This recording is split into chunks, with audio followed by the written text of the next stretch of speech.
napakalaking bagay po talaga kung meron tayong pera. Dahil hindi tayo mabubuhay kung wala tayong pera. Kaya nga tayo naghahanap buhay para tayo ay kumita, makabili ng pagkain, ng pangangailangan natin, at makapag-aral ang ating mga anak. Talagang pera na po ang nagpapaikot sa ating mundo. Pero ang tanong, pera na lang ba talaga ang kailangan natin?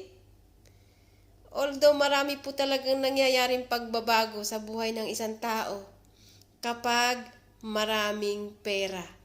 Bukod sa nagbabago yung mukha ng iba, ay mas may nagbabago pa yung ugali nila. Pero dapat nating tandaan din kahit na tayo ay dumating dun sa punto na marami ng pera, marami na rin problema, hindi na alam kung saan gagamitin ang pera, ay hindi lang naman yun ang mahalaga dahil may mga bagay pa rin na hindi kayang bilhin ng pera. Huwag po tayong masyadong magpapaalipin dito sa pera na ito. Mas mahalaga pa rin yung pag-ibig natin sa ating kapwa at pagmamahal at pakikisama, pati na yung respeto. Totoo po yan.